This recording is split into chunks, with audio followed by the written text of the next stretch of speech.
साल 1975 फिल्म जिंदा दिल की सक्सेस पार्टी में इसके हीरो ऋषि कपूर ने कैमरामैन और अपने दोस्त सुदर्शन नाग से हाय हेलो के बाद उन्हें बताया कि मैं कल ही एक नई फिल्म साइन करने जा रहा हूं। इसमें अमिताभ बच्चन मेरा को स्टार है। अमिताभ का नाम उन्होंने ऐसे लिया मानो कोई मैदान मार लिया हो। ऋषि कपूर तब खुद को सुपरस्टार से कम नहीं समझते थे और राजेश खन्ना के रोमांटिक जॉनर का वारिस मानते थे। 1973 में बॉबी जैसी all time blockbuster romantic film देने के बाद से वो रातों रात सबसे हॉट शॉट और महंगे स्टार्स में शुमार हो गए थे। लेकिन दूसरी ओर अमिताभ के सितारे भी उसी साल जंजीर के साथ बुलंद होने शुरू हो गए थे और अब तो दीवार भी सुपरहिट हो चुकी थी और शोले को रिलीज हुए अभी 2 ही महीने हुए थे। ऋषि कपूर जिस फिल्म के सक्सेस पार्टी में चीयर्स कर रहे थे वो इन दो फिल्मों के आगे तो कहीं भी नहीं टिकती थी। ऐसे में उन्हें एहसास हो चला था कि अमिताभ बच्चन के को स्टार होने का क्या मतलब है। लेकिन दूसरी ओर सुदर्शन नाग थोड़ा सहमे। उन्होंने पूछा, फिल्म कौन बना रहा है? ऋषि ने कहा, आनंद फैमिली का अपना प्रोडक्शन है। कहानी इंदिराज आनंद ने लिखी है और मेरा दोस्त बिट्टू आनंद उसे प्रोड्यूस कर रहा है और उसका भाई टीनू आनंद इसे डायरेक्ट करेगा। सुदर्शन नाग तब सिनेमेटोग्राफर जरूर थे, लेकिन फिल्म मेकिंग की समझ उनमें गहरी थी और आगे चलकर कई फिल्में भी उन्होंने डायरेक्ट की थीं। ऋषि कपूर ने जब उन्हें कहानी का थोड़ा प्लॉट बताया तो वो अचानक बोल पड़े, ये अपाहिज व्हील चेयर वाला किरदार अमिताभ तो नहीं निभा रहा? ऋषि ने कहा, हाँ, क्या हुआ? नाग ने कहा, बेटा तू तो गया। ये स्क्रिप्ट तो मैं सुन चुका हूं। अगर अपाहिज वाला रोल अमिताभ बच्चन को मिला है तो समझ ले कि फिल्म का सारा क्रेडिट और सारी तालियां वो बटोर ले जाएगा। दर्शकों की हमदर्दी उसके साथ होगी। तू बस हीरोइन संग नाचते गाते रह जाएगा। ऋषि के पैरों तले जमीन खिसक गई। अमिताभ संग उसकी प्रतिस्पर्धा फिल्मी पर्दे पर ही नहीं, निजी जिंदगी में भी चल रही थी। ऋषि की अंतरात्मा जानती थी और खुद उन्होंने अपनी किताब में माना है कि साल 1973 के बेस्ट एक्टिंग के फिल्म फेयर अवार्ड के लिए उनकी अमिताभ बच्चन से कड़ी टक्कर थी। लेकिन वो एक बिचौलिए पीआर की मदद से 30,000 रुपए रिश्वत देकर ये अवार्ड जीते थे। शायद ये बात कानो कान अमिताभ को भी मालूम हो गई थी और तभी से दोनों के बीच बातचीत तो क्या, एक दूसरे की तरफ देखना तक बंद कर दिया था। किताबें ये भी कहती हैं कि खुद ऋषि कपूर के पिता राज कपूर अमिताभ बच्चन के उभरते स्टारडम से सकते में आ गए थे। हालांकि सार्वजनिक जगहों पर ये अमिताभ के लिए स्नेह दिखाते थे।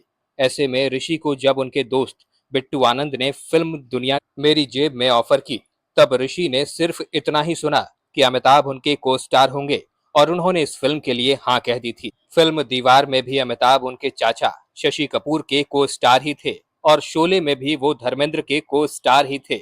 लेकिन आप सब जानते हैं कि जब फिल्म बनकर सामने आई तो कौन को स्टार बन गया और कौन लीड हीरो बन गया।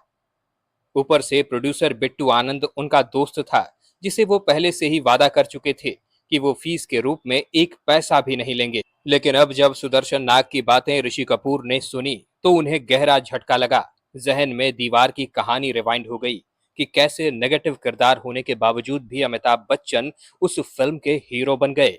फिर उन्हें लगा कि दीवार का विजय खन्ना तो ऑथर बैक किरदार था, सलीम जावेद ने अमिताभ को हीरो मानकर लिखा था, लेकिन बिट्टू आनंद क्यों भाव देने लगा अमिताभ को।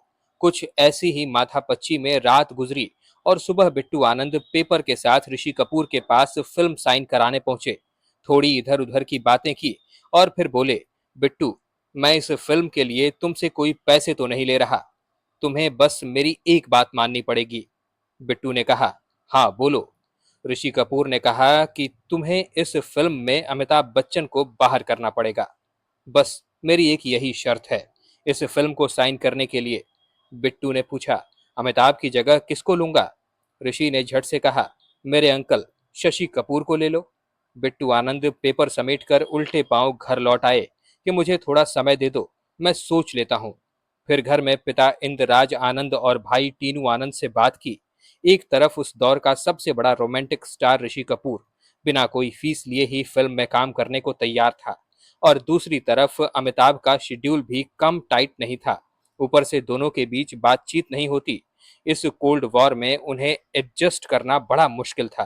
फैसला हो गया, अमिताभ को हटाकर शशि कपूर को साइन कर लेते हैं और हुआ भी ऐसा ही। अमिताभ को जब ये बात बताई गई तो उन्हें थोड़ी हैरानी जरूर हुई, लेकिन परेशानी कतई नहीं हुई। वैसे भी दीवार के एंग्री यंग मैन के रूप में इतना बड़ा स्टार बना दिया था उन्हें कि अब उन्हें भी अच्छी फिल्में ऑफर होने लगी थीं। ऊपर से शोले अब एक नया इतिहास रचने जा रही थी। ऋषि कपूर से उन्हें सिवाय फिल्म फेयर की कथित चोरी के कोई और गिला शिकवा नहीं था। स्टारडम को लेकर किसी भी प्रतिस्पर्धा से वो ऊपर उठ चुके थे। और उन्हीं दिनों जब दीवार के डायरेक्टर यश चोपड़ा ने उन्हें अपनी फिल्म कभी कभी के लिए साइन किया, तो ना ही अमिताभ को और ना ही ऋषि को ये भनक लगी थी कि जल्द ही किसी सेट पर रूबरू होने वाले हैं। इस मोड़ पर जो किस्मत कहानी लिख रही थी वो किसी भी स्क्रिप्ट राइटर की कहानी से बड़ा सस्पेंस लिए हुई थी। उसका मर्म ये था कि छोटी सोच और इरादों की मोच आपको बहुत आगे नहीं बढ़ने देगी। ऋषि कपूर बेशक एक के बाद एक कई हिट दे रहे थे, लेकिन उनके हिट्स पर अमिताभ के ब्लॉकबस्टर इतने भारी पड़ रहे थे कि अब एक साल के भीतर ही उन्हें अपने और अमिताभ के बीच का फासला समझ आने लगा था। 1976 आते आते अमिताभ बच्चन के घर और दफ्तर में कोई ऐसा दिन न था जब किसी फिल्म का ऑफर उनके पास नहीं आता था।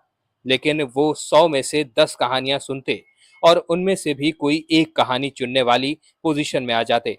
खुद ऋषि कपूर ने अपनी ऑटोबायोग्राफी खुल्लम खुल्ला में लिखा है कि फिल्म कभी कभी के सेट पर अमिताभ से मेरी बातचीत नहीं होती थी, लेकिन फिल्म के दौरान मुझे एहसास हो गया था कि अमिताभ एक नए तरह के स्टारडम, एक नई तरह की ऊंचाई को छू रहा है।